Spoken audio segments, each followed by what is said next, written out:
Have you ever wondered if someone watching you is just innocently glancing around, or if they're meticulously mapping out your daily life? Oh, that's such a creepy thought, but yeah, it's a real question. Right. Like you might be looking out your living room window and you see a person pause on the sidewalk, they look at your driveway, maybe they check their phone, and then they just walk away. And your brain immediately categorizes it as, just a neighbor taking a stroll. Exactly.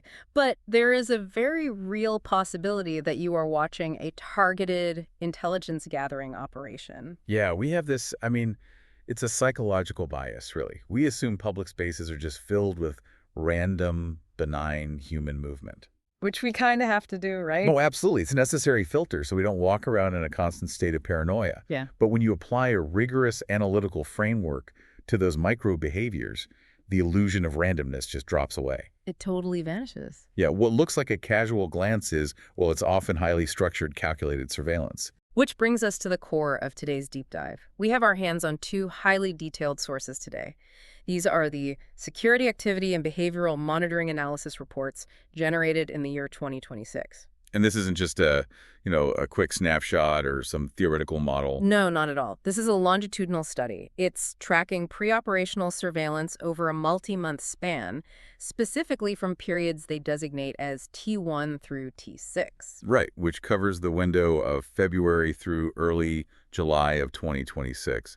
And I think the real value of these reports lies in how they document the evolution of a security apparatus. Okay, let's unpack this, because the data we are looking at represents roughly 493 recorded observations. That's a massive sample size for this kind of specific environment. It really is, and it's cross-referenced against over 500 CCTV evidence uploads. So our mission today is to decode how these professional security teams take mundane, everyday body language tics and translate them into actionable, what they call critical threat symptoms. The context of how they built this data set is crucial for understanding the results, actually.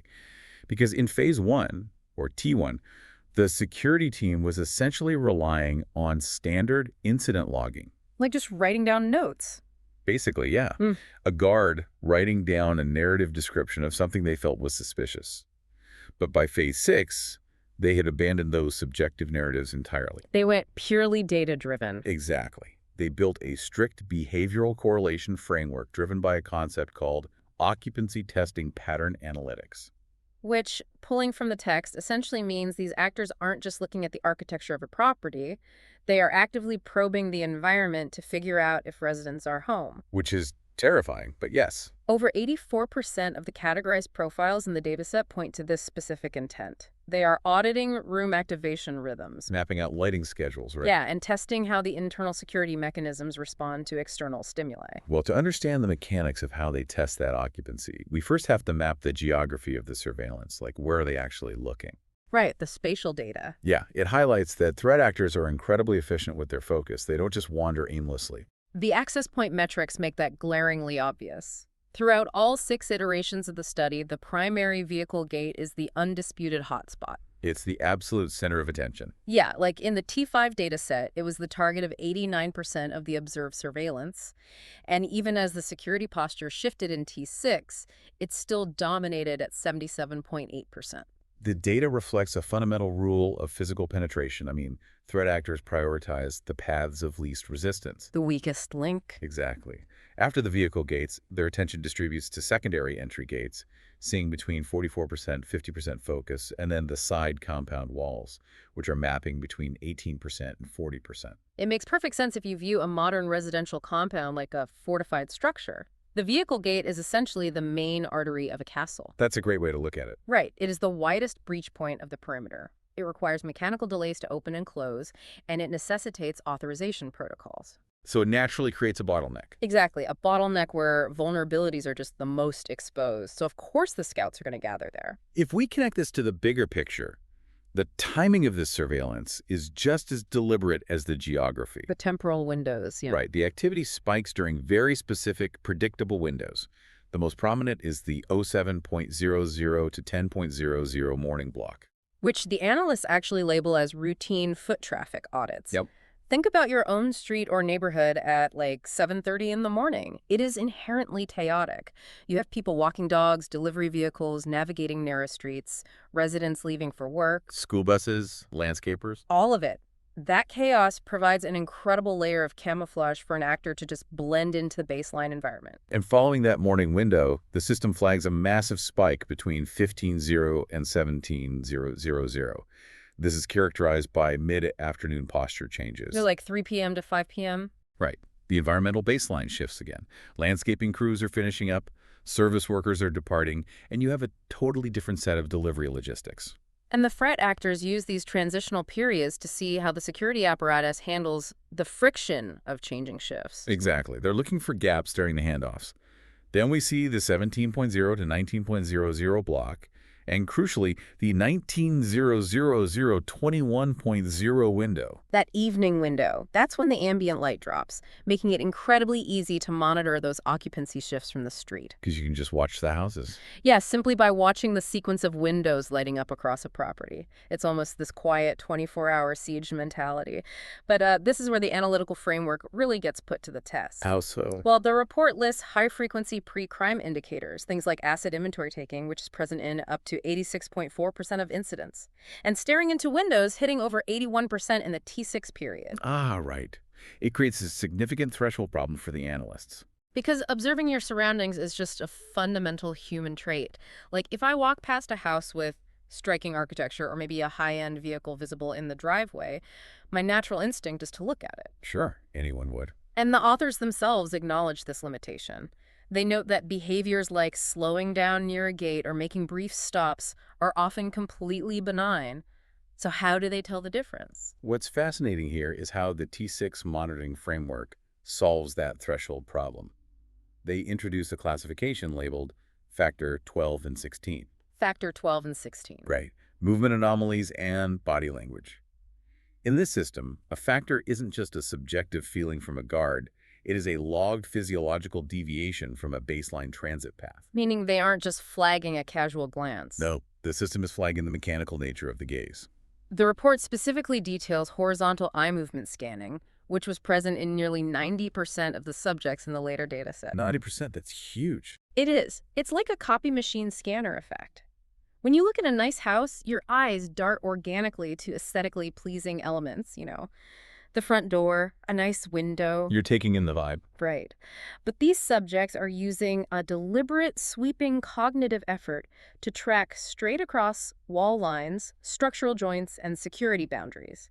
They are mentally digitizing the perimeter. And the physical mechanics of that scan require a different posture, which leads to another highly logged metric: gaze fixation and head tilts. Oh, I remember this. Yeah, it was observed in over 70% of the profiles. Because a normal pedestrian maintains a relatively level gaze vector, they're looking ahead. But trying not to trip over the sidewalks. Exactly. But to accurately measure the height of a compound wall to gauge climbing difficulty, or to map the overlapping blind spots of high-mounted cameras. You have to physically look up. Right. Human anatomy requires you to physically crane your neck and fixate on those upper structural points. And the framework combines those physical mechanics with spatial mapping, noting that nearly 29% of the T5 entries involved double pass or looping behavior. Walking past and coming right back. Yeah, they're running multi-pass routes to build a three-dimensional model of the perimeter in their head. But to truly understand how these physiological deviations play out against real-world camouflage, the case studies in Section 5 are just essential. They really are. The abstract data points of eye scanning and head tilts mean very little without the context of the environment. The 4 incident logs alpha, beta, gamma, and delta illustrate exactly how actors attempt to mask those micro behaviors. Incident gamma perfectly demonstrates the necessity of longitudinal data. It's titled Pre-Operational Vehicle Intel. So the log from July 1st captures 2 subjects on a motorcycle stopping parallel to the primary vehicle gate. Right.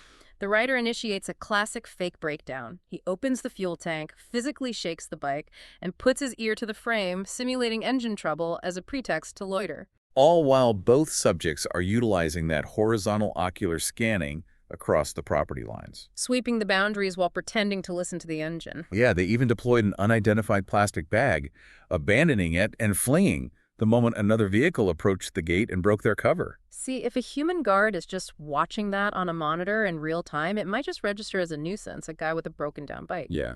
But the T1 through T6 framework didn't just log the behavior, It correlated the vehicle data. The license plates. Yes, the system successfully matched their scooter plates KL01CN 5283, KLCL 7271, and KL01DK 5729 across multiple months. That's the power of the database. The actors were returning repeatedly, likely utilizing fleet vehicles or swapping plates, and the longitudinal database completely stripped away the pretext of a random breakdown. It really highlights the vulnerability of relying on human memory in a security context. Yeah. I mean, an algorithm doesn't forget a license plate from 3 months ago. A guard might. Totally. And then Incident Alpha introduces a much more confrontational dynamic. This one was wild. Yeah, we have two subjects, A and B, walking the perimeter with shoulder bags.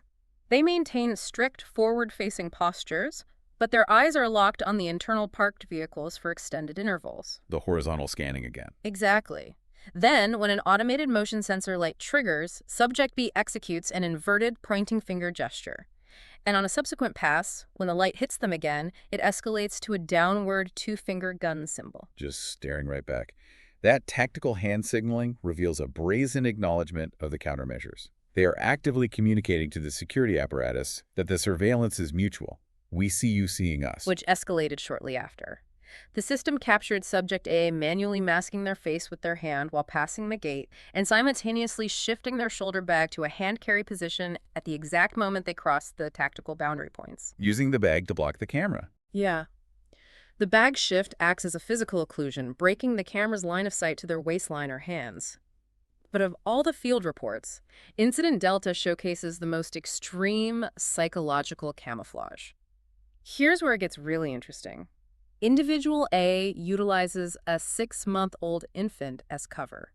It is a profound exploitation of societal norms. I mean, carrying a baby. Right, because human beings are hardwired to view individuals carrying infants as inherently vulnerable and non-threatening. Of course. A security guard evaluating that camera feed is going to experience massive cognitive dissonance, trying to classify a parent holding a baby as a threat actor. The subject loiters directly at the primary vehicle gate, projecting this aura of innocence, while aggressively craning their neck over the child's shoulder to map the internal layout. And this is where the algorithm shines. Yes. The system flagged a severe movement anomaly.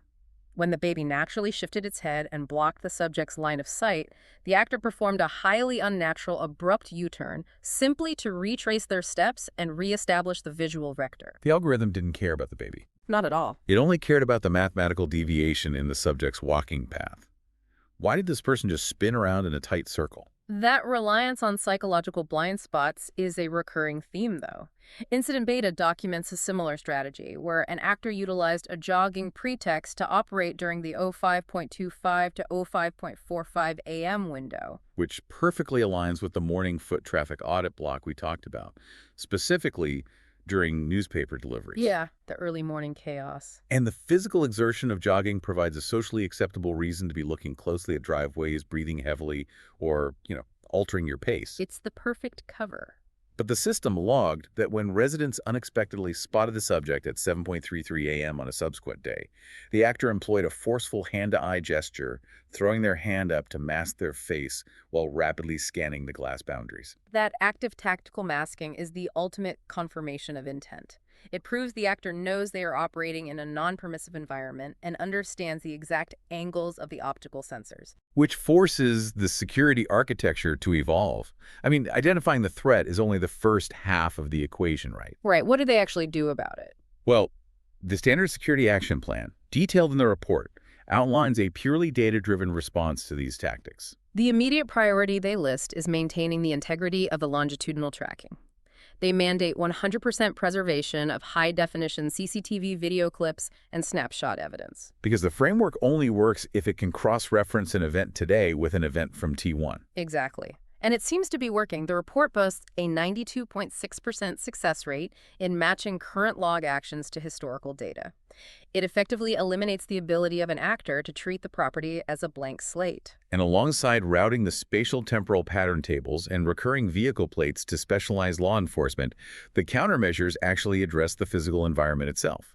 The report dictates implementing dynamic lighting enhancements. Okay, this is so smart. This directly counters the masking tactics seen in the alpha and beta incidents. Right, the finger pointing and the hand-to-face masking. Yeah, because if the threat actors are mapping the blind spots of the motion-activated flashlights and timing their hand gestures to the activation sequence, the logical countermeasure is to completely randomize the light triggers.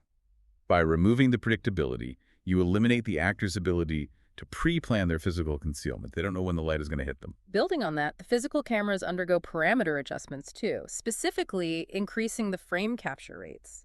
This is a really subtle but brilliant tweak. Right. If an actor only masks their face for the half second the automated light is active, a high frame rate sensor is designed to capture the unmasked facial profile in the microseconds before the actor's hand can complete the upward motion. It weaponizes the limits of human reaction time against the subject. It's basically saying the camera is faster than your arm.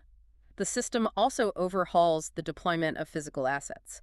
The plan calls for heightened patrol infrastructure, but it is entirely surgical. They aren't just having guards walk around randomly anymore. Exactly. Because the spatial and temporal data models dictate that the highest probability of surveillance occurs at the vehicle gates between 07.00 and 10.0 and 17.00 to 21.00, the mobile tactical units are concentrated heavily on the street frontage during those exact windows. This raises an important question regarding the philosophy of modern asset protection, really. The success documented between T1 and T6 wasn't achieved by simply buying more expensive hardware. It wasn't just bigger cameras. No, the camera is merely a data collection node. The true security apparatus is the analytical discipline required to track a single actor's ocular movements over a 6-month period. The shift from subjective narrative, the guard writing down notes, to strict dataset consistency strips away all the theater of the street. The fake breakdowns, the jogging pretexts, the tactical hand signals, the algorithm sees through all that noise by focusing entirely on the underlying mechanics of the behavior. It strips away the human bias. So what does this all mean? We've traced the journey from a raw dataset of 493 observations into a highly sophisticated model of behavioral mapping. We've seen how the mundane act of horizontal eye scanning or a subtle head tilt can reveal a hidden layer of organized surveillance happening right in the open. It's happening all around us. It means the perimeter of a home isn't just a physical barrier anymore, right? It is an active data collection node constantly probing for anomalies. It's like a chessboard. It demands a fundamental shift in how we interpret movement within public spaces. We can't look at a sidewalk the same way again. It certainly does, and it leaves us with a lingering thought, one rooted in the report's own admitted threshold challenges. The authors readily state that their system flags everyday actions like slowing near a gate, making brief stops, or using a mobile device as potential pre-crime indicators requiring further algorithmic corroboration. Which includes almost everyone at some point. Right. So think about your own routines. How many times have you paused outside a striking architectural property on your evening walk just to stretch? Or stopped near a driveway to check a task message? Probably dozens of times. And completely unaware that a sophisticated longitudinal database is currently logging you as a physiological deviation from the baseline. A sobering reality regarding the unseen digital infrastructure around us. It really makes you think twice about lingering on the sidewalk. Thank you for joining us on this deep dive into the mechanics of behavioral monitoring. Keep your eyes open and stay curious.